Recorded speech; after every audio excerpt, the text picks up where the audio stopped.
क्या होता है म्यूचुअल फंड, थोड़ा आसान भाषा में समझाता हूं। घर में कोई मुसीबत या कोई बड़ी जरूरत आती है तो उस गुल्लक को फोड़ करके उस पैसे को इस्तेमाल किया जाता है। कोई 1000 रुपए महीना डाल रहा है, कोई 5000 रुपए महीना डाल रहा है, कोई 50,000 महीना डाल रहा है, तो कोई 500 रुपए महीना डाल रहा है। लगभग 20,000 करोड़, कितना मैंने बोला, लगभग 20,000 करोड़ हर महीने म्यूचुअल फंड में पैसा डलता है। तो आप कहोगे 500 रुपए महीना का एसआईपी करना है और लाखों रुपए उसके लिए सैलरी देंगे, कहां की समझदारी है। आप 1 साल के लिए इन्वेस्ट करो, 6% मिलेगा। 10 साल के लिए इन्वेस्ट करो, 6% मिलेगा। तो अगले साल वो 1,10,000 या 1,20,000 या 1,50,000 भी, या फिर 2 लाख भी हो सकता है एक ही साल में। ये है कि एक आम आदमी को अगर किस स्टॉक में पैसा डालें ये नहीं पता, किस शेयर में पैसा डालें ये नहीं पता, फिर भी एक आम आदमी स्टॉक मार्केट में इन्वेस्ट कर सकता है through mutual fund, through SIP. क्या होता है म्यूचुअल फंड, थोड़ा आसान भाषा में समझाता हूं। हम सब मिडिल क्लास के लोग हैं, हम सब के घर में गुल्लक होता था, आज भी होता होगा। आप लोग के होता है गुल्लक? तो गुल्लक में क्या होता है, कभी पापा 10 रुपए डाल दिए, कभी मम्मी 5 रुपए डाल दिए, कभी भाई 2 रुपए डाल दिया, कभी बहन ने 5 रुपए 10 रुपए डाल दिए, कभी हमने डाल दिया। तो पूरा परिवार मिलकर के कुछ ना कुछ डालता रहता है। और जब घर में कोई मुसीबत या कोई बड़ी जरूरत आती है तो उस गुल्लक को फोड़ करके उस पैसे को इस्तेमाल किया जाता है। यानी कि एक घर में अगर 5 लोग हैं तो उन 5 लोगों ने मिल करके उस गुल्लक में पैसा डाला है। ऐसे ही म्यूचुअल फंड पूरे जब देश के लेवल पे हो रहा है तो पूरे देश के लोग मिलकर के कुछ ना कुछ पैसा उसमें डालते हैं। पूरे देश के लोग मतलब जो लोग म्यूचुअल फंड में इन्वेस्ट करते हैं। कोई 1000 रुपए महीना डाल रहा है, कोई 5000 रुपए महीना डाल रहा है, कोई 50,000 महीना डाल रहा है, तो कोई 500 रुपये महीना डाल रहा है। हर तरह के लोग अपनी अपनी कैपेसिटी के हिसाब से डाल रहे हैं। तो ये जो म्यूचुअल फंड है उसी गुल्लक की तरह हो गया जहां पूरे देश के लोग पैसा डाल रहे हैं। अब इस पैसे का क्या किया जा रहा है, ये पैसा ग्रो कैसे करेगा, ये पैसा हमें ज्यादा रिटर्न कैसे देगा। हाँ, तो इस पैसे को मैनेज करने के लिए कुछ एक्सपर्ट्स बैठे हैं शेयर मार्केट के। हम और आप शेयर मार्केट के एक्सपर्ट तो है नहीं, लेकिन कुछ लोग तो है ना शेयर मार्केट, जिनके सालों का तजुर्बा शेयर मार्केट में ही है। उनको शेयर की परख है, किस तरह के शेयर में मैं ज्यादा रिटर्न ले सकता हूं, वहां वो उस पैसे को इन्वेस्ट करते हैं। तो वो क्या करते हैं, आपका और हमारा मतलब हम सबका पैसा जो उस म्यूचुअल फंड में डला गया है, ये समझो उस गुल्लक में डला गया है। गुल्लक में कुछ 1000 होते थे, कुछ लाख होते थे, यहां कई हजार करोड़ होता है। आज के समय की बात करूं तो आज का समय हर महीना लगभग 20,000 करोड़, कितना मैंने बोला, लगभग 20,000 करोड़ हर महीने म्यूचुअल फंड में पैसा डलता है। और कौन डालने वाले लोग हैं, हम और आप जैसे लोग। तो अब हो क्या रहा है, जो म्यूचुअल फंड में पैसा डल रहा है, वो जो एक्सपर्ट बैठे हैं, वो एक्सपर्ट कुछ शेयर को चुनते हैं अपने हिसाब से और वहां पैसा डालते हैं। अब वो शेयर जैसे जैसे ग्रो करता है, उनकी प्राइसिंग जैसे जैसे बढ़ती है, उन शेयर में बढ़त आती है, तरक्की आती है, कभी 10%, कभी 12%, कभी 20%। तो उसी हिसाब से हमें साफ साफ दिखता है कि मेरा पैसा उसी हिसाब से बढ़ रहा है।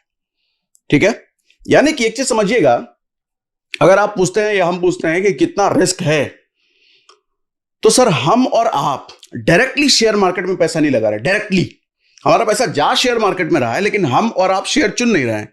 कौन चुन रहा है शेयर? एक्सपर्ट। अब जब एक्सपर्ट चुन रहा है तो पैसे पर रिस्क कितना है, घट जाता है। सर ऐसे एक्सपर्ट को आप अगर हायर करोगे तो शायद लाखों रुपए महीने की सैलरी देनी पड़ेगी। अब आप कहोगे 500 रुपये महीना का एसआईपी करना है और लाखों रुपए उसके लिए सैलरी देंगे, कहां की समझदारी है। नहीं करोगे ना। लेकिन वो कई लाखों की सैलरी पे बैठा है, म्यूचुअल फंड वाली कंपनी ने रखा है उसको इसी के लिए, तो एक्सपर्ट है सच में ना। अच्छा, अगर वो हम सबका पैसा खराब करेगा तो उस म्यूचुअल फंड वाली कंपनी का नाम खराब होगा ना।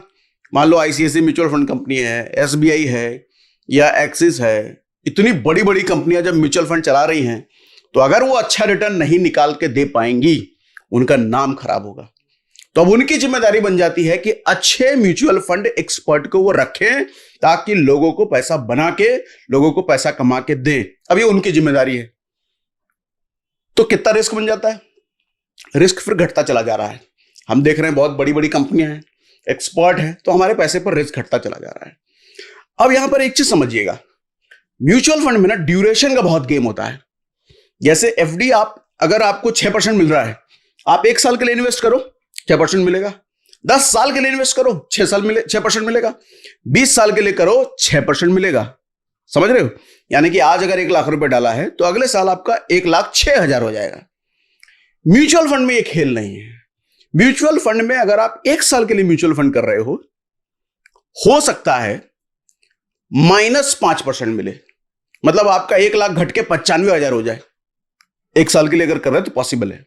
अच्छा, इसके जस्ट बजट ये भी पॉसिबल है, आज अगर 1 लाख डाला है तो अगले साल वो 1,10,000 या 1,20,000 या 1,50,000 भी, या फिर 2 लाख भी हो सकता है एक ही साल में। क्योंकि शेयर मार्केट है ना भैया, खेल ऊपर नीचे चलता ही रहता है। लेकिन जब हम लंबे बड़े समय अंतराल की बात करते हैं, और बड़े समय अंतराल की डेफिनेशन कम से कम 5 साल, 8 साल, 10 साल, 12 साल, 20 साल, कोई भी म्यूचुअल फंड जो ठीक ठाक कंपनी है, कोई सड़ेली गली म्यूचुअल फंड हो तो मुझे पता नहीं, हालांकि म्यूचुअल फंड बनने के लिए तो बड़ी कंपनी ही चाहिए, लेकिन एकाध कोई हो तो मुझे पता नहीं, लेकिन 99% म्यूचुअल फंड में अगर आप पैसा लंबे समय के लिए रखते हो तो वो भी आपको गिरे पड़े हालत में एफडी से तो ऊपर ही रिटर्न देगा, यानी कि 6-7% से तो ऊपर मरी मले हालत में देगा ही देगा। क्यों ऐसा मैं क्यों कह पा रहा हूं? अच्छा, यहां पे मेरे शब्दों को मैं थोड़ा करेक्ट करता हूं, मैं कह रहा हूं देगा ही देगा। यह हालांकि टेक्निकली मैं कह नहीं सकता, क्योंकि शेयर मार्केट में कोई भी चीज बहुत फिक्स नहीं होती है, हर चीज एक प्रोबेबिलिटी पर होती है। शेयर मार्केट में कोई कहे कि इतना रिटर्न मिल ही जाएगा, सरासर गलत है। 10 साल में इतने % मिल ही जाएगा, सरासर गलत है। शेयर मार्केट को जो चलाने वाले लोग हैं ना सर, जो म्यूचुअल फंड कंपनी का ओनर है ना, जो एक्सपर्ट बैठा है ना, वो लोग भी कभी ये गारंटी के साथ नहीं कह सकते कितना % रिटर्न निकाल के दे सकते हैं, क्योंकि ये बहुत बड़े लोगों का ग्रुप है। कंपनी अलग है, सेबी अलग है, उसमें इन्वेस्टर अलग हैं, कोई बड़ा इन्वेस्टर, कोई छोटा इन्वेस्टर, तो यहां सब कुछ प्रोबेबिलिटी का गेम है। प्रोबेबिलिटी मतलब कितने % चांसेस। लेकिन हां, अगर हम कहें कि लंबे समय तक किसी अच्छे म्यूचुअल फंड में मैं गया हूं 10 साल, 15 साल, 20 साल के लिए, तो मुझे एफडी से क्या ऊपर रिटर्न मिलेगा? 100%। यह कहा जा सकता है 100%। लेकिन क्या कहा जा सकता है 12 मिलेगा, 15 मिलेगा, 20 मिलेगा? यह नहीं कहा जा सकता भैया। एफडी से तो ऊपर मिल जाएगा, 6-7% तो ऊपर मिलता है। अच्छा, यह हम पास्ट रिकॉर्ड के बेसिस पे कह रहे हैं, क्योंकि शेयर मार्केट एक ऐसा जगह है जहां पर अप डाउन चलता रहता है। मान लो आपने जिस म्यूचुअल फंड में पैसा डाला है और उस म्यूचुअल फंड के एक्सपर्ट ने जिस शेयर में पैसा डाला है, वो शेयर 2 साल तक परफॉर्म ही नहीं कर पा रहा, बढ़ ही नहीं रहा, गिर ही जा रहा है, या फिर एक जगह रुका हुआ है, तो चांसेस है कि आपका पैसा 2 साल तक कुछ बढ़ा ही नहीं। अब आप कहोगे तो म्यूचुअल फंड नुकसान में है, 2 साल तक पैसे नहीं बढ़ा है। मैंने फिर याद दिलाता हूं, मैंने कहा क्या कहा म्यूचुअल फंड के बारे में? म्यूचुअल फंड लंबे समय का गेम है। 1 साल 2 साल के लिए अगर पैसा डालना है तो मैं कहूंगा म्यूचुअल फंड में आओ ही मत। एफडी बढ़िया है, उस केस में बहुत बढ़िया है, कोई सरकारी स्कीम पकड़ो वहां बढ़िया है, लेकिन शॉर्ट टर्म का गेम नहीं है म्यूचुअल फंड, ये लॉन्ग टर्म का गेम है। और कंपाउंडिंग, जिस पर मैं कई वीडियो में बात कर चुका हूं, कंपाउंडिंग का असली फायदा लेना है तो वहां लंबा समय तक आपको लेना पड़ेगा। और लंबे समय की डेफिनेशन मिनिमम 5 साल, 10 साल से ऊपर जाओ और अच्छा, 15 साल से ऊपर जाओ और अच्छा, 20 साल से ऊपर जाओ और अच्छा। मतलब जितने ज्यादा समय के लिए आप म्यूचुअल फंड में इन्वेस्टेड हो, रिटर्न का % बढ़ता चला जाएगा, ये समझो। क्योंकि होता क्या है, किसी साल आपके फंड पर 5% रिटर्न, किसी साल 15%, लेकिन किसी साल -5%, किसी साल +10%, किसी साल -1%, किसी साल +50%, किसी साल +100%, तो किसी साल फिर -10%। यह बहुत हद तक पॉसिबल है और ऐसा बहुत जगह आपको देखने को मिलेगा भी। तो होता क्या है कि लंबे समय यानी कि 10, 12, 15 साल तक हम देखते हैं तो हमारे को एवरेज करके, एवरेज समझते हो ना, कभी +10, कभी -10, कभी +20, तो कभी -2, ऐसा करके हम हर साल एक एवरेज अगर देखते हैं तो हमारे को 10 से 15% का रिटर्न तो दिख जाता है अच्छे म्यूचुअल फंड में। लंबे समय का अगर हम बात करते हैं तो एवरेजिंग यहां समझिएगा। तो म्यूचुअल फंड में अगर हम रिटर्न की बात करें लंबे समय में, यस इट्स वेरी गुड। यहां पे एफडी से तो आपको रिटर्न ऊपर मिलता ही मिलता है और अब तक मिला भी है, पूरा पास का रिकॉर्ड भी आप देख सकते हो। लेकिन सवाल है कितना सेव है, गारंटी कितनी है? गारंटी कुछ नहीं। एफडी में बैंक आपकी गारंटी लेता है, लेकिन वो भी 5 लाख तक की गारंटी लेता है। याद रखना, अगर आपको नहीं पता तो बता दूं, आप अगर एफडी में 50 लाख भी डालो तो बैंक सिर्फ 5 लाख की गारंटी लेगा। बाकी 45 लाख की कोई गारंटी नहीं है। कोई भी बैंक बोल रहा हूं, एसबीआई में चले जाओ, आईसीआईसीआई चले जाओ, एचडीएफसी चले जाओ, आपका पैसा सिर्फ और सिर्फ 5 ही लाख तक सेफ है, उसके ऊपर कोई गारंटी नहीं।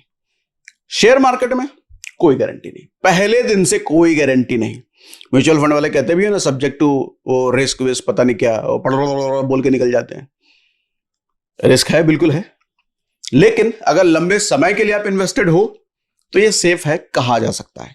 मोस्ट इंपॉर्टेंट थिंग अच्छा म्यूचुअल फंड हो, और मोस्ट इंपॉर्टेंट थिंग लंबा समय हो, तो एसआईपी एक बहुत अच्छा इंस्ट्रूमेंट है।